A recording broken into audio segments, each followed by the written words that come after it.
Hey, sorry to bother you. Hello.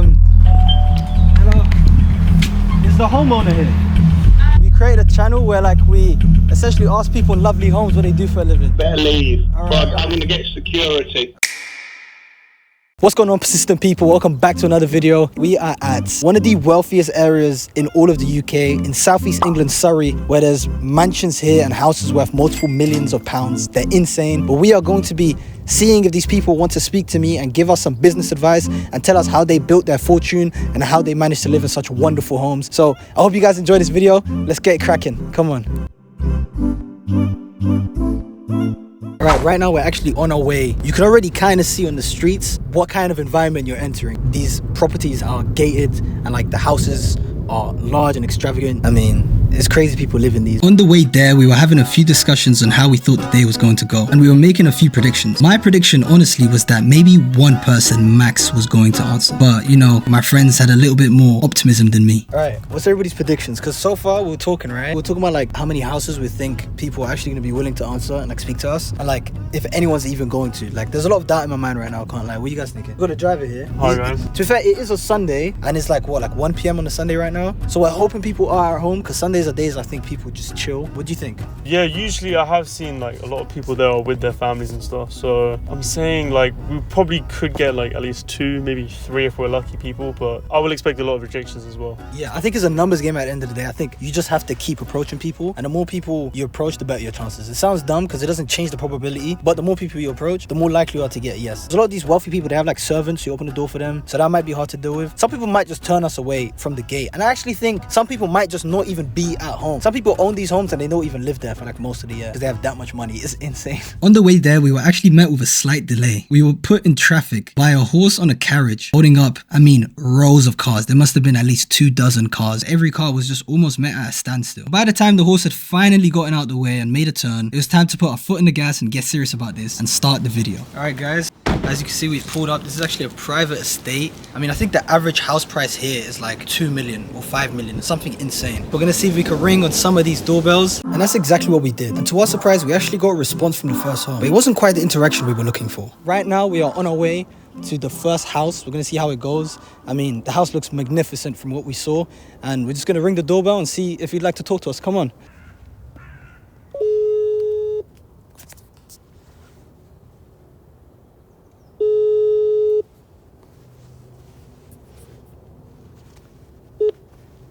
Yeah, hello? Hello, yes.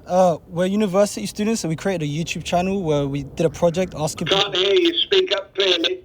Yeah, hey, how's it going? We're university students, and I'm a university student. I created a channel where we do a project asking people in nice homes what they do for a living. Can I get a minute or two of your time to ask you questions? No, what are you doing on the estate? You shouldn't be on this estate. You better leave. All right, But all right. I'm going to get security. All right, no worries, sir. Enjoy your day.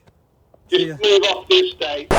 At this point, I'll be lying if I said I wasn't a little frightened. I was definitely pissing my pants a little, but I decided to keep my cool and composure and respect his wishes and get the hell out of there. To be honest, I never expected my first attempt to be successful, but what a start to get a reaction like that. Honestly, his reaction was reasonable considering it's a private estate, and this is when I realized maybe doing this in a private estate probably wasn't the best idea. I mean, it's private for a reason. It was just a rocky start. We weren't going to let that stop us, because you know the name of this channel is called Art of Persistence, and we stay persistent and keep going. Alright, so as you guys can see, the first attempt was not the most successful. He was not trying to hear any of it, to be honest, and I understand it, to be fair. Hopefully, they're a little more welcoming, even though we weren't invited. We'll see how it goes, and let's just keep it going, guys. We saw this gate was slightly open. It's a lovely house. I mean, you can kind of see from on top of the trees. Take a look.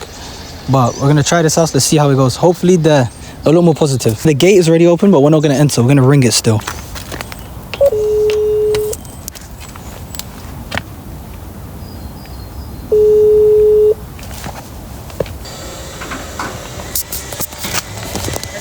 Hello, ma'am. Sorry to bother you. We're university students. We created a channel where we do a project asking people in lovely homes what they do. You have a lovely home. Can I get a minute or two of your time, please? You know what? Not for today. Okay, no worries. All right. Thank you so much, guys. Enjoy your day. No worries. All right. So that lady that just rejected us was actually really nice. She seemed lovely. She didn't seem too like worried that we were at her gate. She said not today. I don't know what that means. Maybe another day. If we pulled up at a different time, maybe she would have been in the mood. Who knows? If anybody was going to answer, it was going to be her. I'm going to be honest right now. There's a lot of doubt in my mind whether we're even going to get someone eventually to answer our questions. After every no, that means there's a yes just on the way. We gotta keep it going, and who knows what can occur, man. After the response we got from the first home we attempted, I was very timid and paranoid to approach any of the other houses in the private estate. It felt like security were on the lookout for us. But we tried maybe 1 or 2 more homes before realizing it was time to relocate to another area that had homes as equally as impressive, just on public roads instead, and give them their privacy that they paid for. And immediately we noticed that it was a lot more positive and welcoming. I mean, it sounds ridiculous to say, but even the people that were walking or driving by had more of a positive expression on their face. Maybe the sun was just out more and it was rubbing off on people, but I noticed that energy rubbing off on me and gave me more passion and drive to just pursue what we sought out for and hopefully get a kind interaction with a lovely individual that lives in the neighborhood.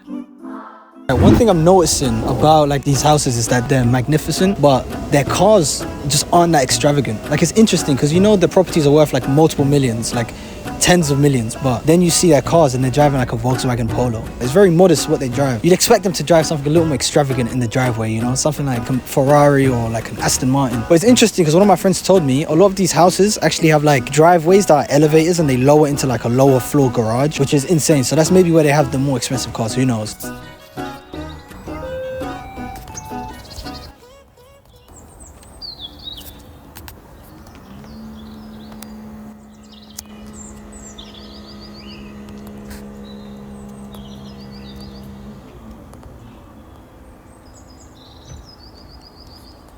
Hello, sir. Sorry to bother you. We're university students. We created a channel where like we essentially ask people in lovely homes what they do for a living. Can I get a moment of your time, like a minute or two, please? Yeah, all right. Are you sure? All right. Sorry, bud. Like we create like for business advice. You sure? All right. No worries. Enjoy your day, man. Cheers. No worries. See ya. It's like some of the doorbells don't work. I'm not sure if I rang it. I'm not sure if I should do it a second time. I'm gonna do it one more time. I'm gonna listen carefully. I don't hear any ringing. Hello. Yes, hello. Hey, I created a YouTube channel where we do a project asking people in lovely homes what they do for a living. Could I get a moment of your time, a minute or two, to speak to you? I'm so sorry. This just isn't a good time. All right, no worries. Apologize. No, completely fine. No worries. All right, enjoy your day. Oh, thank you. All right, you too. See ya. She was nice. She was lovely. Nobody's home again.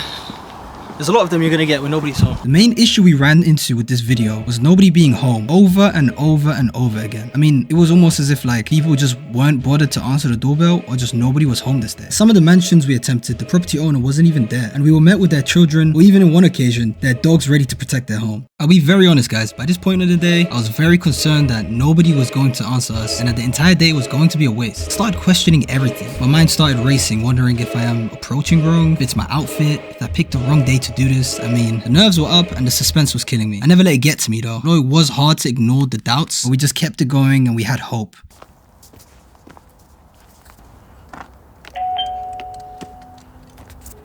Hello, sir. Sorry to bother you, sir. We're university students. I created a channel where we interview people in lovely homes. Hang on a second. Yes, sir. Which one? You have a lovely home, sir. Yes, I indeed. created a channel where I interview people with lovely homes and we ask them what they do for a living. It's educational. Can I get a moment of your time? Just, hang on a second. Just give me 2 minutes. No worries, sir. No worries. He said give him 2 minutes. All right, let's see. Now my heart was beating so much right here because it felt like we were so close to achieving what we have been looking for all day, and the suspense here was eating away at me. I had to keep it together and just hope for the best. He did just say a couple of minutes, but it felt like an eternity waiting for him to return. Everything we have worked on all day, the hours of driving and walking and knocking on doors and ringing on doorbells, all came down to this moment, and I just hoped that it wouldn't go to waste.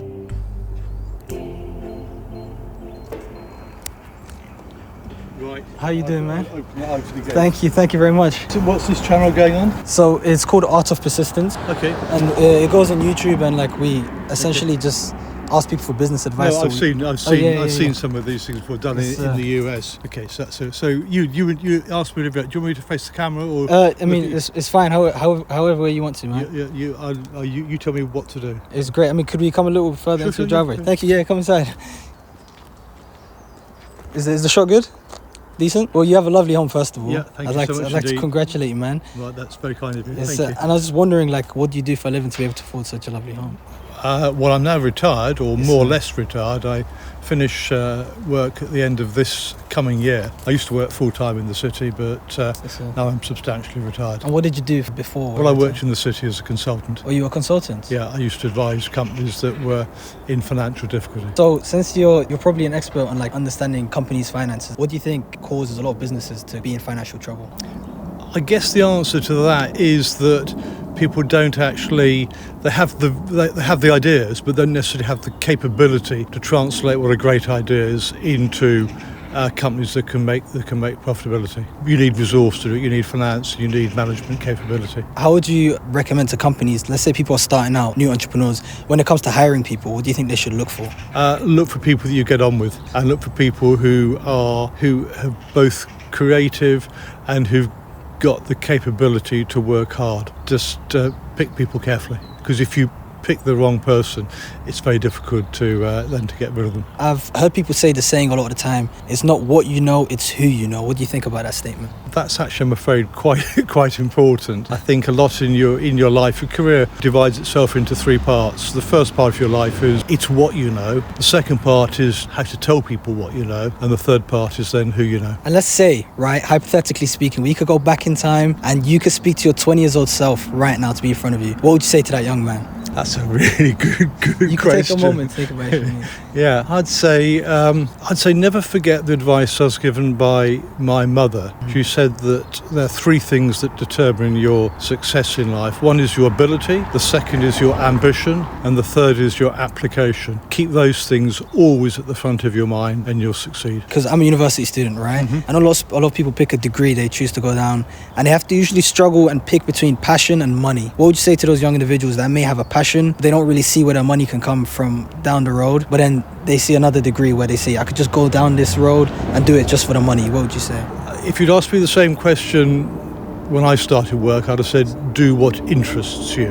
Whether it's history, English, just do what interests you, because you can then get on and make a success of your life subsequently. Nowadays, I'm not sure that, sadly, that advice is quite so correct. You may need to do something that's perhaps a little bit more business orientated, but don't do something, a business degree, just because you think it's the right thing to do. If you got a passion to do something else, put your heart above your head. Yeah. All right, well, I appreciate your time, sir. Thank you very much. No problem. You've had great words of wisdom. You're doing your degree? I do computer science. My friend here, he does law. He's a law Yes, student. sir, he's a law student. Yes, sir. Yeah, very good. So what's your favourite legal case? Probably Donahue v. Stevenson. Donahue and Stevenson. Yeah. What year was that? That was... Guys, we did it. Shout out to this legend right here. This lovely man was so friendly and shared golden advice that he's built through the years of experience that he gained. He genuinely seemed interested in what we were doing and gave us kind words of encouragement once the cameras were off. Thanks to this man, the vid was a success. The hours of walking and knocking on doors paid off, and I wouldn't have had it any other way. On that note, guys, the video does finally come to an end. I really hope you guys enjoyed it. Thank you so much for watching. Evidently, this channel isn't the biggest, so please do subscribe. Let us know down below how we can improve, what we can do, and just give us any thoughts you have on the video. But we do look forward to making more videos like this. We appreciate it, guys. It's been good.